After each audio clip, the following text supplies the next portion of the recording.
Hello everyone, I am सुगम। Welcome back. तो कैसे हो आप सब? आई होप आप सब अच्छे होगी।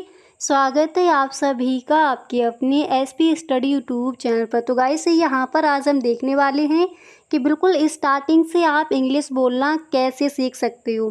ठीक है, तो गाइस यहाँ पर कुछ ऐसे सेंटेंसेस आपके लिए लेकर आए हैं जिनको आप रोज़ाना बोलचाल में बोलते हो। तो गाइस इस वीडियो को आप एंड तक देखें। तो फर्स्ट सेंटेंस है कि वे अब तक वहाँ हो सकते हैं। ठीक है, तो गाइस इस सेंटेंस को हम इंग्लिश में कहेंगे they could be there by now. They could be there by now, वे अब तक वहाँ हो सकते हैं। ठीक है, यानी कुड का यूज़ हम किस तरह से करते हैं उन सेंटेंसेस को यहाँ पर हम देखेंगे। तो वे अब तक वहाँ हो सकते हैं, अक्सर इस सेंटेंस को आप किसी न किसी के साथ बोलते होगे। तो आज से इस सेंटेंस को आप इंग्लिश में कहोगे they could be there by now. They could be there by now, वे अब तक वहाँ हो सकते थे। ठीक है, नेक्स्ट है जैसे आपको कहना है कि मुंबई में बहुत गर्मी पड़ सकती है। तो इस सेंटेंस को हम इंग्लिश में कहेंगे it could get very hot in Mumbai. ठीक है, it could get very hot in Mumbai, Mumbai में बहुत गर्मी पड़ सकती है। तो इस तरह से आप इस सेंटेंस को इंग्लिश में कहोगे। अब इसी तरह से नेक्स्ट सेंटेंस क्या है उसको देखते हैं। और गाइस अगर आप वीडियो को देख रहे हो तो हर सेंटेंस को आपको यही याद कर लेना है। 3 बार खुद से आपको बोला है, उसके बाद आपको जो नेक्स्ट सेंटेंस है उस पर आपको जाना है। ठीक है, इसके बाद यहाँ पर अगला है कि क्या मैं आपका पेन उपयोग कर सकता हूँ। अक्सर इस तरह के सेंटेंसेस आप बोलते होगे। तो इसको हम इंग्लिश में कहेंगे could I use your pen. अब जैसे यहाँ पर पेन है, आपको कुछ और मांगना है तो उसको पेन की जगह रख दीजिए। आपको कहना है क्या मैं आपका लैपटॉप उपयोग कर सकता हूँ, यूज कर सकता हूँ, तो आप इंग्लिश में कहोगे code I use your laptop. Code I use your laptop, क्या मैं आपका लैपटॉप उपयोग कर सकता हूँ। ठीक है, इस तरह से। नेक्स्ट है कि आप उस संकट में मेरी मदद कर सकते हैं। तो इसको हम इंग्लिश में कहेंगे you could help me in that series. ठीक है, तो इसको हम इंग्लिश में कहेंगे you could help me in that series. आप उस संकट में मेरी मदद कर सकते हैं। इंग्लिश में क्या बोला जाएगा, हम इस सेंटेंस को इंग्लिश में कहेंगे you could help me in that series. इसी तरह से गाइस यहाँ पर अगला सेंटेंस क्या है उसको देख लीजिए। नेक्स्ट है कि क्या आप मेरे फ़ोन का चार्जर घर से ला सकते हैं। और इस तरह के सेंटेंसेस अक्सर आप बोलते होगे। तो जब भी कहना हो कि आप मेरे फ़ोन का चार्जर घर से ला सकते हैं, इंग्लिश में कहेंगे could you bring me my phone charger from home. ठीक है, could you bring me my phone charger from home, क्या आप मेरे फ़ोन का चार्जर घर से ला सकते हैं। इस तरह से सेंटेंस को हम इंग्लिश में कहेंगे। नेक्स्ट है कि वे खतरनाक हो सकते हैं। अक्सर इस सेंटेंस को बोलते होगे तो इंग्लिश में कहोगे they could be dangerous. They could be dangerous, वे खतरनाक हो सकते हैं, वे डेंजरस हो सकते हैं। इंग्लिश में क्या बोला जाएगा, दे कुड बी डेंजरस। ठीक है, अब खतरनाक की जगह आपको कुछ और बोलना है तो डेंजरस की जगह उसको आप यहाँ पर ऐड कर दोगे। नेक्स्ट है कि वह अपने प्रोजेक्ट को पूरा करने के लिए देर तक रुक सकते हैं। इंग्लिश में हम इस सेंटेंस को कहेंगे he could have stayed up late to finish his project.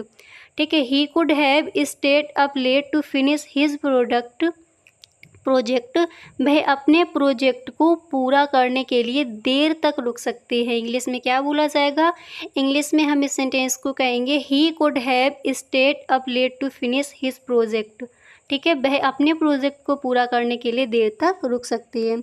इसके बाद यहाँ पर आपका अगला सेंटेंस है क्या आप कृपया एक पल रुक सकते हैं। तो इसको हम इंग्लिश में कहेंगे could you wait a moment please.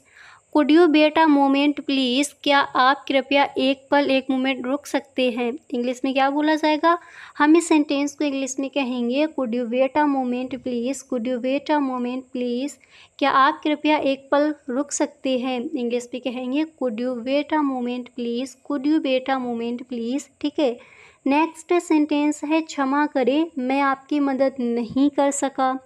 English में हम इसको कहेंगे sorry I could not help you. Sorry I could not help you, क्षमा करें मैं आपकी मदद नहीं कर सका। इंग्लिश में बोला जाएगा sorry I could not help you. Sorry I could not help you, क्षमा करें मैं आपकी मदद नहीं कर सका। ठीक है, इस तरह से इस सेंटेंस को हम इंग्लिश में कहेंगे। इसके बाद गाइस नेक्स्ट है कि तुम वहाँ जा सकते थे, इसको हम इंग्लिश में कहेंगे you could have gone there, you could have gone there, तुम वहाँ जा सकते थे। अक्सर इस तरह के सेंटेंसेस आप बोलते ही होंगे, तो आज से इसको आप इंग्लिश में कहोगे you could have gone there. जब भी कहना तुम वहाँ जा सकते थे, इंग्लिश में ही आप बोलेंगे you could have gone there, you could have gone there, तुम वहाँ जा सकते थे। नेक्स्ट है क्या आप कृपया इसे दोहरा सकते हैं, तो इसको हम इंग्लिश में कहेंगे could you repeat that please, could you repeat that please, क्या आप कृपया इसे दोहरा सकते हैं, इंग्लिश में क्या कहोगे, इस सेंटेंस को हम इंग्लिश में कहेंगे could you repeat that please, could you repeat that please, क्या आप कृपया इसे दोहरा सकते हैं, रिपीट कर सकते हैं, इंग्लिश में कहेंगे could you repeat that please, could you repeat that please, could you repeat that please, क्या आप कृपया इसे दोहरा सकते हैं। नेक्स्ट सेंटेंस है अगर मेरी फुटबॉल टीम बेहतर खेलती तो वह मैच जीत सकते थे, इसको हम इंग्लिश में कहेंगे if my football team had played better they could have won the match. ठीक है, अगर मेरी फुटबॉल टीम बेहतर खेलती तो वे मैच जीत सकते थे या फिर तो वह मैच जीत सकते थे, इंग्लिश में हम कहेंगे if my football team had played better they could have won the match, they could have won the match, तो वे मैच जीत सकते थे। नेक्स्ट सेंटेंस यहाँ पर आपका दिया गया है मैं पढ़ सकता था लेकिन पढ़ नहीं पाया क्योंकि मेहमान मेरे घर आए थे, तो इसको हम इंग्लिश में कहेंगे I could have studies but I could not study because guest come my place. ठीक है, यानी मेरे घर मेहमान आए थे, इंग्लिश में क्या बोला जाएगा, इंग्लिश में हम कहेंगे I could have studies but I could not study because guest come to my place. इसके बाद यहाँ पर आपका अगला सेंटेंस ये दिया गया है कि हम आज शाम पार्टी में जा सकते हैं, तो इसको हम इंग्लिश में कहेंगे we could go to the party his evening. हम आज शाम पार्टी में जा सकते हैं, इंग्लिश में क्या बोला जाएगा, इस सेंटेंस को इंग्लिश में कहेंगे we could go to the party his evening, we could go to the party his evening. हम आज शाम, अब यहाँ पर शाम दिया गया है, आपको मॉर्निंग करना है तो इवनिंग की जगह आप मॉर्निंग कर दोगे। ठीक है, नेक्स्ट है कि आप इसे दरवाजे के पास ही छोड़ सकते हैं, तो इसको इंग्लिश में कहेंगे you could just leave it by the door, you could just leave it by the door, आप इसे दरवाजे के पास ही छोड़ सकते हैं। अक्सर इस तरह के सेंटेंसेस आप बोलते होगे, तो इंग्लिश में इसको आप कहोगे you could just leave it by the door, you could just leave it by the door, आप इसे दरवाजे के पास ही छोड़ सकते थे। नेक्स्ट है कि वह खो सकता है, इसको हम इंग्लिश में कहेंगे ही कुड बी लॉस्ट। अक्सर इस तरह के सेंटेंसेस आप बोलते होंगे, तो इसको आज से आपको इंग्लिश में ही कहना, जब भी कहना वह खो सकता है, आप इंग्लिश में कहेंगे he could be lost, he could be lost, he could be lost, वह खो सकता है, वह लॉस्ट हो सकता है, तो इंग्लिश में कहना he could be lost, he could be lost, वह खो सकता है, याद हो गया।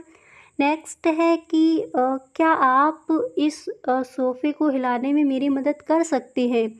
अक्सर इस तरह के सेंटेंसेस हम घरों में बोलते हैं, तो इंग्लिश में इसको हम कहेंगे could you help me move this sofa, could you help me move this sofa, क्या आप इस सोफ़े को हिलाने में मेरी मदद कर सकते हैं। इंग्लिश में कहोगे could you help me move this sofa, सोफ़े की जगह आपको चेयर लेनी है और कुछ लेना है तो उसको यहाँ पर आप ऐड कर सकती हो। नेक्स्ट है कि वह लिविंग रूम में हो सकता है, तो इसको हम इंग्लिश में कहेंगे he could be in the living room, वह लिविंग रूम में हो सकता है, he could be in the living room, he could be in the living room, living room, वह लिविंग रूम में हो सकता है।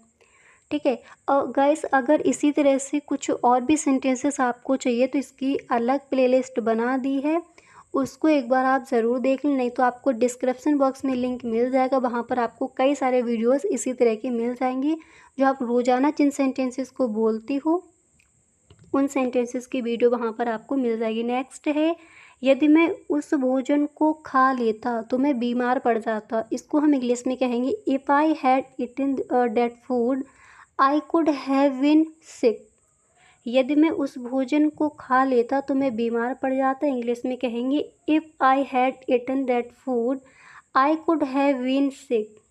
ठीक है, इस तरह से इसको हम इंग्लिश में कहेंगे। तो गाइस आज के लिए बस इतना ही, मिलते हैं नेक्स्ट वीडियो में। तो यहाँ पर आपने देख लिए हैं कुछ ऐसे सेंटेंसेस जिनको हम रोज़ाना बोलते हैं। इसी तरह से गाइस नेक्स्ट वीडियो में भी कुछ ऐसे ही सेंटेंसेस देखेंगे। Okay, thank you so much.